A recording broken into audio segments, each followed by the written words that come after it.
नहीं मांगता एक खुदा की जिंदगी 100 साल की दे, नहीं मांगता एक खुदा की जिंदगी 100 साल की दे, चाहे दे चंद लम्हों की लेकिन कमाल की दे। इन्हीं शब्दों के साथ मैं सिकंदर खान पाई IITN एकेडमी में आप सबका हार्दिक स्वागत करता हूं।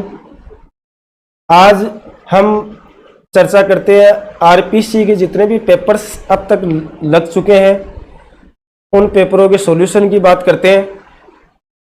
तो आज अपन जो बात करने जा रहे हैं वो RPSC सेकंड ग्रेड 2010 के कंप्लीट सॉल्यूशन की बात कर रहे हैं। चलो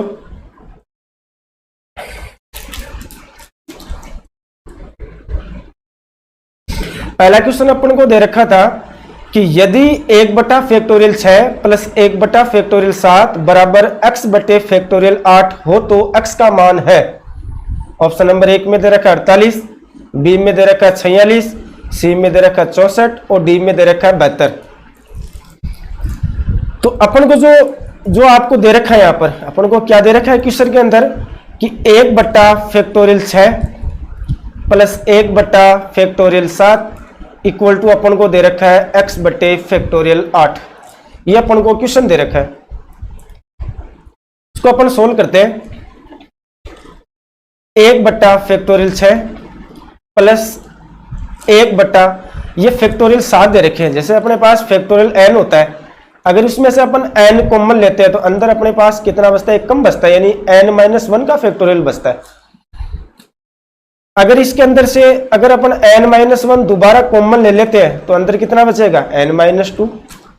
इस तरह से ये प्रोसेस चलती रहती है। तो आइए इसके आगे की बात करते हैं। अगर फैक्टोरियल 7 को अगर अपन ने कॉमन ले लिया तो अंदर कितना बचेगा, 1 कम, यानी फैक्टोरियल 6 इक्वल टू यहाँ कितना है x, 8 कॉमन लेंगे तो फैक्टोरियल 7 बचेगा। अगर मैंने 7 को भी कॉमन ले लिया तो अंदर बचेगा फैक्टोरियल 6। तो ये 1/6 प्लस 7/6 बराबर x/56 फैक्टोरियल 6।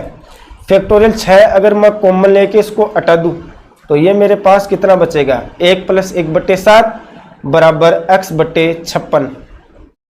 तो ये कितना हो जाएगा, 8/7 बराबर x/56। अगर अपन इसको मल्टीप्लाई करें तो x बराबर 8 गुणा 56 अपॉन 7, तो ये आ जाएगा x बराबर 8 गुणा 8, तो ये मेरे पास आ जाएगा x बराबर 64। यानी अपन बात करते हैं इसके अंदर जो आएगा वो कितना आ रहा है, ऑप्शन नंबर जो 3 है वो इसका क्या है, राइट आंसर है। ये अपने पास जो क्वेश्चन का क्या हो गया, ये अपन ने जो बताया वो क्वेश्चन का लॉन्ग मेथड बताया आपको। कर्मचय संचय का क्वेश्चन है, बहुत ही अच्छा क्वेश्चन है। RPSC के अंदर 2011 में भी इसी लेवल का एक क्वेश्चन पूछा था। ये है इसका लॉन्ग मेथड। अब अपन बात करते हैं शॉर्ट ट्रिक की। अगर मैं इस क्वेश्चन के ट्रिक की बात करता हूं, ट्रिक इसके अंदर क्या होता है कि 1/n प्लस 1/n+1 बराबर आपको मिलेगा x/n+2। यानी अपने पास कैसे क्वेश्चन मिलेगा, यदि 1/n प्लस 1/n+1 बराबर x/n+2 हो तो x बराबर अपने पास जो मिलेगा वो मिलेगा n+2 का होल स्क्वायर। ठीक है, अब इसके अंदर आगे की बात करते हैं। देखो अपन को जो क्वेश्चन दे रखा है, क्योंकि अपन को दिया क्या, ये दे रखा है, अपन को दिया गया है कि क्या दे रखा है अपन को कि 1/6 1/7 बराबर x/8। ये अपन को क्वेश्चन दे रखा है। यहां पर जो अपन को n, क्योंकि यहां पर n+2 है, ये अपने पास दे रखा है n+2। यानी कहने का मेरा मतलब ये है कि अगर संख्या लगातार आ रही है, जैसे 4 5 6 जे, या 5 6 7 आ जाए या 6 7 8 आ जाए, तो अक्स के जो नीचे वाली जो संख्या होती है उसका वर्ग कर दो, वो इसका आंसर है। यानी यहाँ पर अक्स के नीचे कितना फैक्टोरियल 8 है, इसका अपन वर्ग कर देंगे तो 8 का जो वर्ग होगा वो कितना हो जाएगा 64। ये अपना क्या है, इसका शॉर्ट मेथड है। अब अपन नेक्स्ट क्वेश्चन की बात करते हैं।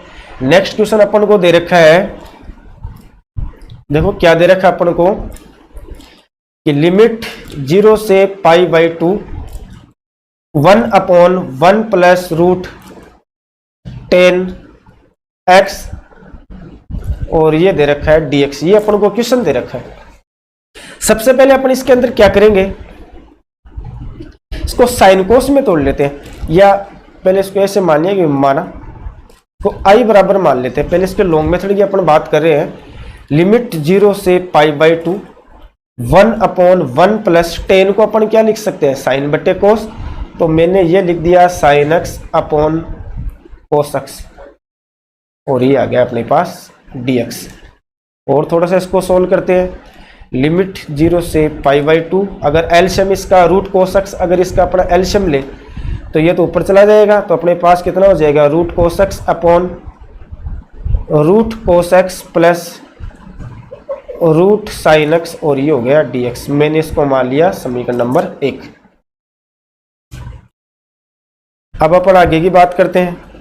लिमिट का गुणधर्म लगाते हैं। लिमिट का क्या गुणधर्म होता है, लिमिट 0 से π/2 ये हो जाएगा cos π/2 minus x upon root cos π/2 minus x plus root sine π/2 minus x और ये dx। यहाँ पर जो मैंने जो गुणधर्म अप्लाई किया वो कौन सा लगा है लिमिट का, कि लिमिट a से b fx dx बराबर अपने पास कितना होता है, लिमिट a से b f a plus b minus x dx। ये अप्लाई किया है, ठीक है। तो ये अपने पास कितना हो जाएगा, ये हो जाएगा लिमिट 0 से π/2 ऊपर अपने पास हो जाएगा साइन x, यहाँ पर हो जाएगा साइन x और ये हो जाएगा प्लस कोस x और ये हो गया dx। इसको अपन ने मान लेते हैं समीकरण नंबर 2। आगे अपन अगर समीकरण 1 प्लस 2 की बात करते हैं, अगर अपन समीकरण 1 व 2 को जोड़ देते हैं तो अपने पास कितना हो जाएगा कि 2i इक्वल टू लिमिट 0 से π/2 root cos x root sine x root cos x, ये अपने पास हो जाएगा साइन x, ये हो जाएगा root sine x plus root cos x और इसको अपन ये हो गया dx। अगर अपन इसका एलसीएम लेकर सोल्व करेंगे तो लिमिट 0 से π/2 ये आ जाएगा cos x plus root sine x upon sine x plus root cos x dx। तो मेरे पास कितना हो जाएगा, लिमिट 0 से π/2 यहाँ बचेगा 1, देखो पूरा पूरा इससे कट रहा है, ये dx इसका इंटीग्रेशन करेंगे तो आएगा x लिमिट 0 से π/2, लिमिट लगाएंगे तो π/2 माइनस 0 यानी अपने पास हो जाएगा π/2। तो 2i इक्वल टू हो गया π/2, तो अपने पास i इक्वल टू कितना हो जाएगा π/4। यानी अपन दोबारा देखते हैं इसके अंदर जो ऑप्शन अपना जो आ रहा है वो ऑप्शन नंबर कौन सा बन रहा है, इसके अंदर ऑप्शन नंबर 4 इसका क्या है, करेक्ट आंसर है। ये तो हो गया इसका लॉन्ग मेथड। अगर अपन ट्रिक की बात करते हैं तो इसका जो ट्रिक होती है वो देखते हैं। ट्रिक क्या होती है कि लिमिट a से b 1/1 प्लस 10 की पावर nx, लिमिट a से b 1 प्लस 10 की पावर nx और ये dx होता है। तो इसकी वैल्यू होती है upper limit minus lower limit upon 2। और जहां एक बात याद रखना आपको कि a प्लस बी का जो योग है वो कितना होना चाहिए, 90 होना चाहिए।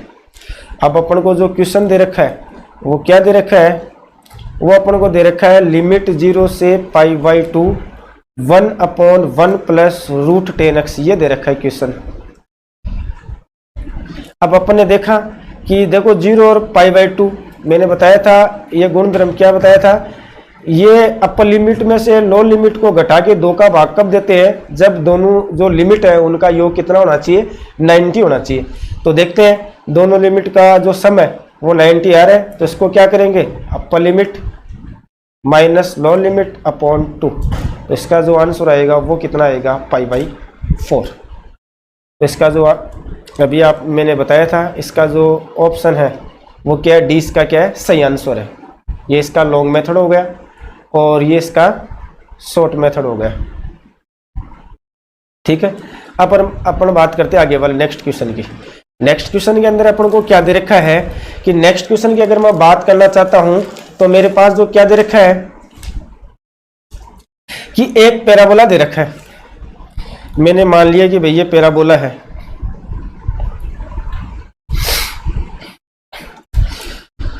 देखो इसके सॉल्यूशन की अपन बात करते हैं तो इसका सॉल्यूशन अपन को जो क्या दे रखा है, एक तो दे रखा है y² = 4ax, एक तो पैराबोला दे रखा है ये, एक दे रखा है आपको x² = 4ay, ये मैंने मान लिया समीकरण नंबर 2। देखो पहले सबसे पहले समीकरण 1 व 2 को सोल्व करेंगे, समीकरण 1 व 2 से। समीकरण 1 व 2 को सोल्व क्यों करेंगे, ये अपन को जो क्वेश्चन दे रखा है वो और समाकलन के अनुप्रयोग से दे रखा है, यानी क्षेत्रकलन वाले से। तो इसका क्षेत्रफल निकालने के लिए सबसे पहले अपन को किसी भी चीज का अगर आपको एरिया निकालना हो तो उसके पहले अपन को लिमिट की जरूरत पड़ती है, और जो लिमिट जो होती है वो इन कर्व का जो प्रतिच्छेद बिंदु होता है, इंटरसेप्ट पॉइंट होता है, वो उसका क्या होता है, उसकी लिमिट वहां से डिसाइड करते हैं। तो अपन बात करते हैं समीकरण 1 व 2 से। अगर मैं ये x की वैल्यू समीकरण 1 से x का जो मान है वो 2 में रख रहा हूं तो मेरे पास हो जाएगा x² = ये हो जाएगा, एक काम करते हैं x का मान रख देते हैं,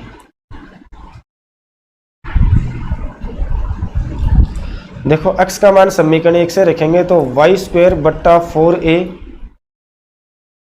y² बट्टा 4a ये आ जाएगा स्क्वायर, और ये मेरे पास कितना हो जाएगा 4ay, ये हो जाएगा y की पावर 4/16a² इक्वल टू हो जाएगा 4ay। एक y से एक y मैंने काट दिया तो ये y³ बराबर हो जाएगा 64a³, और यहाँ से जो y इसको अपन लिख सकते हैं 4a³ भी लिख सकते हैं। तो यहाँ से जो y की वैल्यू आएगी वो मेरे पास आएगी 4a, कितनी आएगी 4a। अगर मैं समीकरण 1 में रख दूँ ये वैल्यू, समीकरण 1 से समीकरण 1 में अगर रख दूँ तो ये मेरे पास कितना हो जाएगा, देखो समीकरण 1 में y की वैल्यू 4a है, ये मेरे पास स्क्वायर आ जाएगा 4ax, तो ये आ जाएगा 16a² बराबर 4ax। एक a से एक काट दिया, 16 से जाएगा, यानी 4a = आ जाएगा x। तो इसका जो इंटरसेप्ट पॉइंट आया है वो अपने पास कितना है, यानी x की वैल्यू कितनी है भाई 4a, और y की वैल्यू भी कितनी है 4a। यानी मेरा कहने का मतलब है इसका अपन जो डायग्राम बनाना चाहते हैं तो इसका जो डायग्राम है वो ये है, एक तो y² बराबर 4x है तो इसका डायग्राम तो बन गया ये, एक x² बराबर 4ay है तो इसका डायग्राम अपने बना दिया ये। यानी इस पार्ट का आपको एरिया निकालना है, इस पार्ट का। तो ये मेरे पास हो गई x एक्सिस और ये हो गई y एक्सिस, ये इसका हो गया ओरिजिन पॉइंट। तो ये जो मेरे पास जो पॉइंट आया वो मेरे पास 4a × 4a आया। अब आपको पता है छायांकित भाग का क्षेत्रफल अपन को निकालना है, छायांकित भाग का क्षेत्रफल वो अगर अपन निकालेंगे तो उसकी लिमिट कितनी हो जाएगी 0 से 4a, यानी upper limit minus low limit. तो पहले अपर डायग्राम कितना है, जो अपर डायग्राम है वो अपने पास ये है y² वाला है, तो इसको अपन क्या लिखेंगे, यहाँ से हो जाएगा 4ax minus x square upon 4a और ये हो गया dx। ठीक है, जैसे नेक्स्ट पेज पे चलते हैं। अब अगर अपन इसका इंटीग्रेशन करते हैं, यानी अपन को क्या दे रखा है, लिमिट 0 से 4a या जाएगा 4ax minus x square upon 4a dx। इसका इंटीग्रेशन करते हैं तो कितना हो जाएगा, देखो ये रूट 4 को, अगर इस 4 को रूट से बाहर ले जाएंगे तो अपने पास हो जाएगा देखो 2, ये हो जाएगा a। x की पावर 1/2 का कितना हो जाएगा, x की पावर 3/2 और ये अपने पास हो जाएगा 2/3। 2/3 करेंगे तो यहाँ इसको ऊपर ही ले जाते हैं, 2/3 देखो 3/2 आएगा तो ऊपर जाने के बाद कितना हो जाएगा 2/3। इसके बाद में अपने पास कितना हो जाएगा x की पावर 3/12a और लिमिट है 0 से 4a, ये अपन को लिमिट दे रखी है। तो कितना आ जाएगा, देखो अगर 4a रखूँ यहाँ पर मैं 4a, तो ये सोल्व करने के बाद मेरे पास कितना आएगा, देखो 32/3 ये आ जाएगा a स्क्वायर और ये मेरे पास आ जाएगा 16/3 a स्क्वायर। अगर मैं इसका एलसीएम ले लूँ 3 तो ये मेरे पास हो जाएगा 32 - 16, a स्क्वायर को ले लिया मैंने कॉमन, तो ये मेरे पास आ जाएगा 16/3 a स्क्वायर वर्ग इकाई। ये क्या हो गया, इसका एरिया हो गया। जैसे अपन देखते हैं कौन से ऑप्शन में दे रखा है, तो अपन देखते हैं 16/3 a स्क्वायर, यानी ऑप्शन नंबर 1 इसका क्या है, राइट आंसर है। अब अपन बात करते हैं ऑब्जेक्टिव अप्रोच की, ट्रिक की बात करते हैं। देखो ट्रिक कैसे निकालेंगे, आपको ट्रिक क्या होती है कि परवले y स्क्वायर बराबर 4ax तथा x स्क्वायर बराबर 4by से घिरे क्षेत्र का क्षेत्रफल, परवलय y स्क्वायर बराबर 4ax तथा x स्क्वायर बराबर 4by से घिरे क्षेत्र का क्षेत्रफल जो होता है वो कितना होता है, 16/3 ab। अब यहाँ आपको क्या क्या दे रखे हैं, देखो मैं एक बार बात करता हूँ। यहाँ अपन को एक तो दे रखा है y स्क्वायर बराबर 4ax, एक अपन को दे रखा है x स्क्वायर बराबर 4ay, ये दे रखा है। तो मेरा कहने का मतलब ये है, यहाँ पर a की वैल्यू a है और b की वैल्यू भी कितनी है, a है। तो इसके लिए जो इसका एरिया हो जाएगा वो 16/3 a इंटू a। देखो मेरे पास मैंने ट्रिक में क्या बताया था, ये तो a है ये b है, तो a की वैल्यू भी अपने पास a है और b की वैल्यू भी a है। तो अपने पास कितना हो जाएगा 16/3 a स्क्वायर। जिसका क्या है ऑप्शन नंबर, जो एक बार दोबारा देखते हैं कौन सा ऑप्शन दे रखा था अपन को, ये ऑप्शन नंबर इसका क्या है, राइट आंसर है। अब अपन बात करते हैं नेक्स्ट क्वेश्चन की। आपको दे रखा है, देखो इसका सॉल्यूशन क्या दे रखा है, अपन को दे रखा है 2 × 7 की पावर n प्लस 3 × 5 की पावर n माइनस 5। ये किससे भाज्य है, ये अपन को ये पूछा है। तो इस प्रकार के प्रश्नों को हम गणितीय आगमन सिद्धांत की ऋणात्मक परीक्षण विधि से हल कर सकते हैं।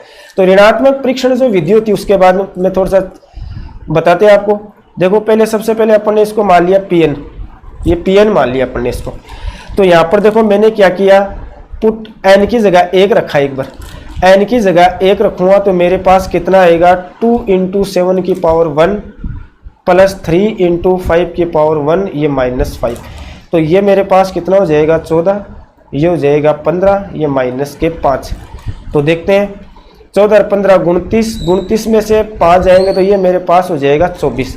इसी प्रकार अगेन पुट दोबारा देखते हैं, अगेन पुट n बराबर 2 पुट करते हैं। अगर n बराबर 2 पुट करेंगे तो ये मेरे पास हो जाएगा 2 × 7 का स्क्वायर प्लस 3 × 5 का स्क्वायर माइनस 5। तो ये मेरे पास हो जाएगा 2 × 59 प्लस 3 × 25 माइनस 5, ये हो जाएगा 98, ये हो जाएगा 75, ये -5। और ये किससे भाज्य है भाई, लिख देना भाई, जो कि 24 से भाज्य है, जो कि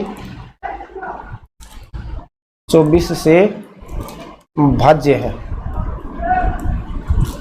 और यहाँ पर कितना हो जाएगा, 98 प्लस 75 में से 5 जाएंगे 70, तो ये कितना हो जाएगा 168। और 168 भी क्या है, 24 का पूरा पूरा भाग जाता है इसमें, तो जो कि क्या है, जो कि 24 से भाज्य है। ठीक है दोस्तों, इसका जो अपने पास जो ऑप्शन दे रखा है वो इसका राइट ऑप्शन क्या है, ऑप्शन नंबर 2 है। अब अपन बात करते हैं नेक्स्ट क्वेश्चन की। नेक्स्ट क्वेश्चन दे रखा है, एक अपन को सारणिक दे रखी है। सारणिक क्या दे रखी है कि अपन को देखो ये सारणिक दे रखी है कि a माइनस बी माइनस सी, ये दे दिया 2b, ये दे दिया 2c। अपन को यहाँ दे रखा है 2a, ये अपन को b minus C minus a, ये दे दिया 2c। ये अपन को दे दिया देखो 2a, ये दे दिया 2b, ये दे दिया c minus a minus b।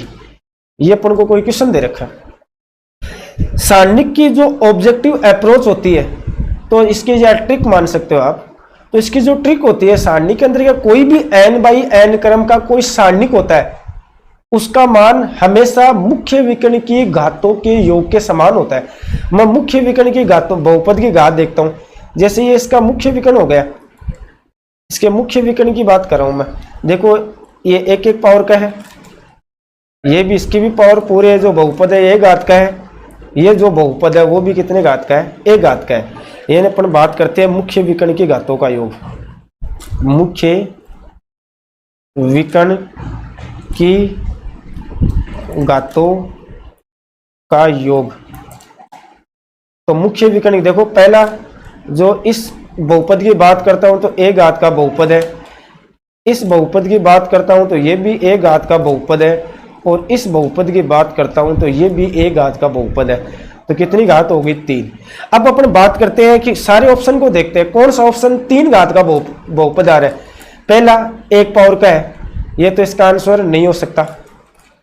दूसरा ये 1 पावर का है, ये भी इसका आंसर नहीं हो सकता। यहाँ पर बहुपद की जो पावर है वो 2 है, अपन को 3 चाहिए, तो ये भी नहीं हो सकता। तो 3 पावर का जो बहुपद है वो ऑप्शन नंबर 4 है। ये इसकी हो गई ट्रिक। ठीक है, अब मैं बात करता हूं इसके सेकंड मेथड की। सेकंड मेथड में बात करता हूं सत्यापन विधि। सत्यापन विधि दोस्तों, जो सत्यापन जो विधि होती है, इसके अंतर्गत अपन को क्या करना पड़ता है, एक बार आप सबको अच्छी तरीके से देखना है। सत्यापन विधि के अंदर पहले जो अपन को क्या क्वेश्चन दे रखा है वो लिख लेते हैं। अपन को जो क्वेश्चन दे रखा है वो a माइनस बी माइनस सी है, ये 2a है, ये 2a है, ये अपने पास 2b, ये 2c, ये अपन को दे रखा है b minus C minus a, ये अपन को दे रखा है 2c, और ये दे रखा है 2b, और ये दे रखा है c minus a minus b। ये क्वेश्चन दे रखा है। थोड़ा सा इसको यहाँ से हटा करके और यहाँ लिख देते हैं, यहाँ पर ये है 2a, क्या दे रखा है 2a। देखो सत्यापन विधि के अंतर्गत अपन क्या करते हैं, एबीसी का कोई भी मान मान लेते हैं, वो मान दी गई सारणिक में रखकर उस सारणिक का मान ज्ञात कर लेते हैं। तत्पश्चात वही मान सारे ऑप्शन में रख देते हैं। जिस भी ऑप्शन का मान सारणी के मान के बराबर होगा वो इसका सही आंसर होगा। तो अपन यहां देखते हैं, देखो मैंने माना a बराबर तो मैंने 1 मान लिया, b बराबर 2 मान लिया, c बराबर 3 मान लिया। रखते हैं, देखो सारणिक में रख के देखो, सारणिक में अगर अपन इसको रखेंगे तो 1 माइनस 2 माइनस 3, ये हो जाएगा 2 गुणा 1, ये भी हो जाएगा 2 गुणा 1। यहाँ पर देखते हैं तो ये है 2 गुणा 2, यहाँ पर रखते हैं तो 2 गुणा 3, यहाँ रखेंगे तो 2 माइनस 3 माइनस 1, यहाँ रखते हैं तो 2 गुणा 3, और यहाँ पर ये कितना है 2/2। सी का मान कितना है 3, ए का मान 1 है, बी का मान 2 है। तो इसको देखो थोड़ा सा सोल्व कर लेते हैं। सोल्व करने पे देखो 5 माइनस 5 में 1 जोड़ेंगे तो कितना आएगा भैया माइनस के 4। इसी प्रकार ये 2, ये भी 2 है, ये 4 है, ये माइनस का 2 है, ये 4 है, ये यहाँ पर कितना है 6, ये भी यहाँ पर 6, ये 0। इस सारणी का प्रसार करते थे।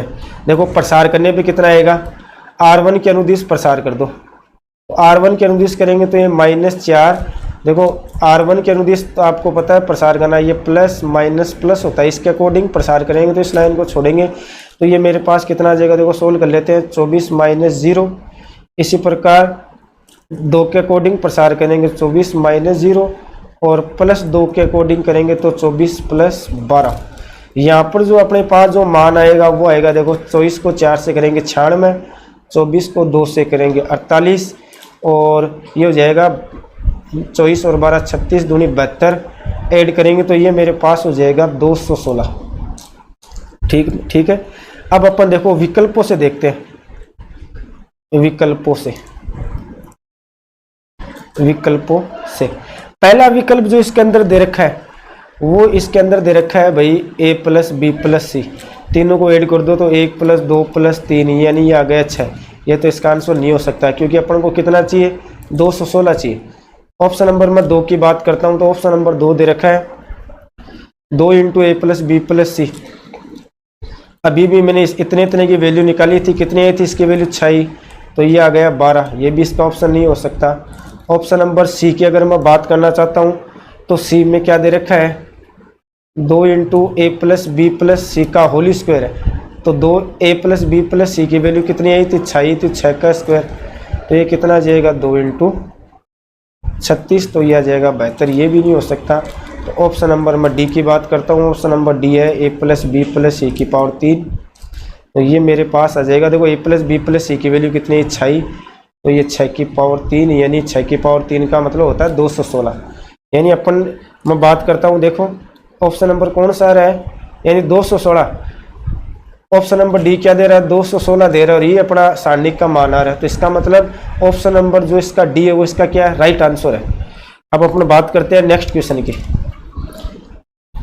देखो इसका लॉन्ग मेथड भी होता है, लॉन्ग मेथड बड़ा होता है। लॉन्ग मेथड से करना चाहोगे तो करना नहीं है, थोड़ी सी मैं प्रोसेस आपको लिख देता हूँ। लॉन्ग मेथड की करना चाहो तो कर सकते हो। सबसे पहले अपन को क्या करना पड़ता है, सारणिक में ज्यादा से ज्यादा कोई भी एक पंक्ति या स्तंभ के जो अवयव होते हैं उनमें ज्यादा से ज्यादा शून्य बनाने की कोशिश करो।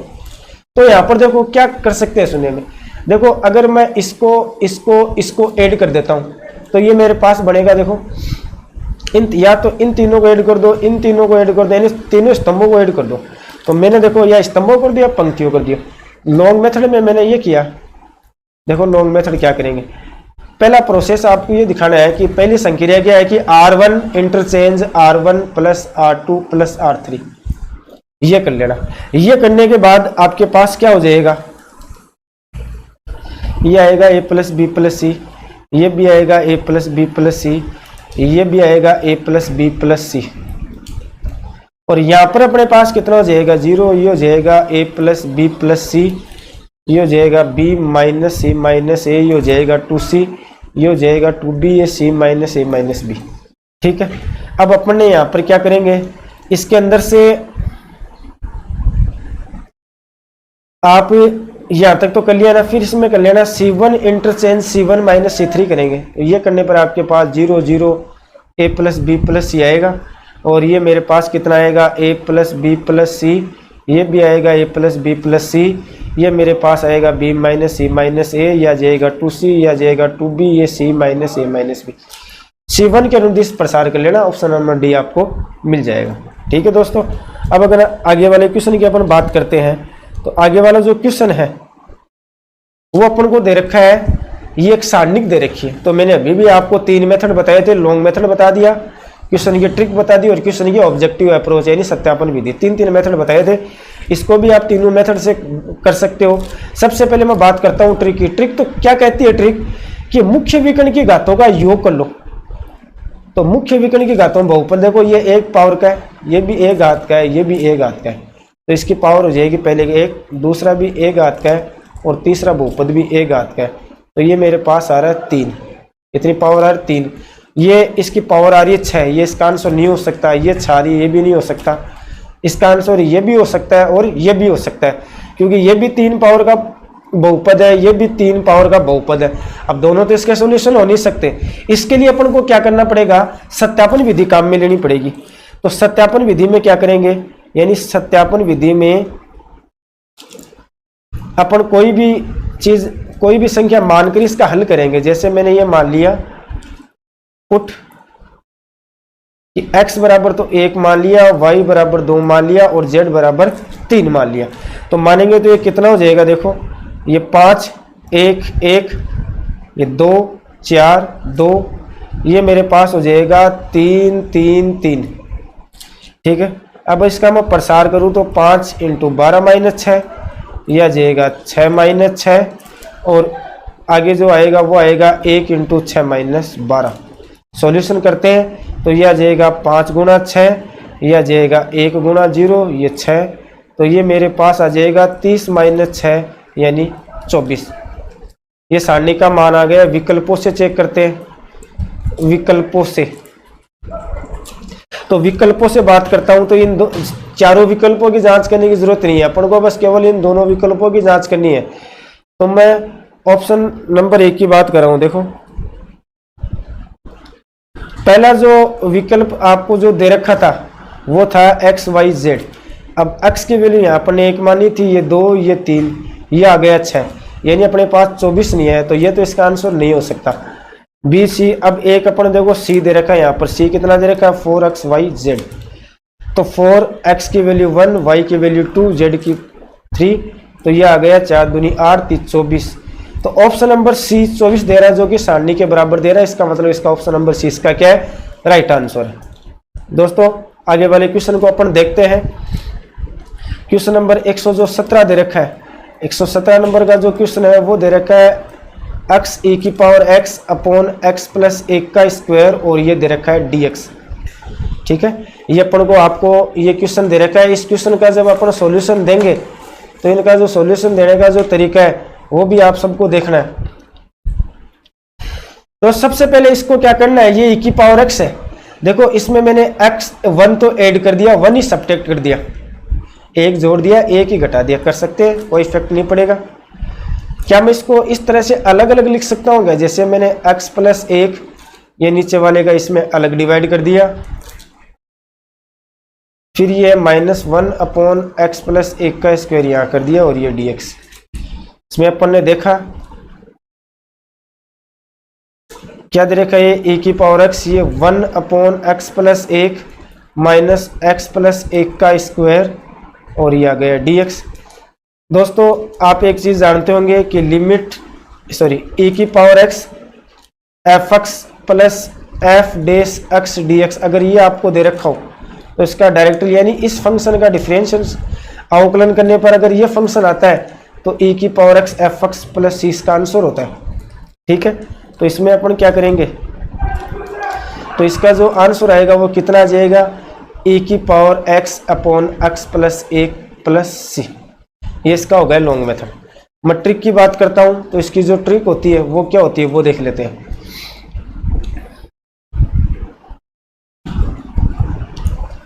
इस प्रकार के प्रश्नों को हल करने के लिए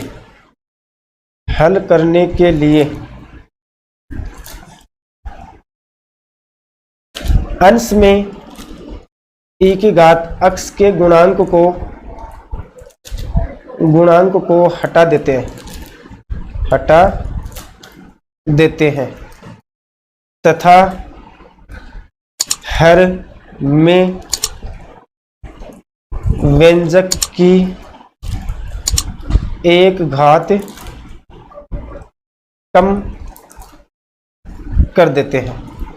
जैसे अपन क्वेश्चन अपने पास ये था e⁻x अपॉन x + 1 का स्क्वायर और dx, ये क्वेश्चन अपन को दे रखा था।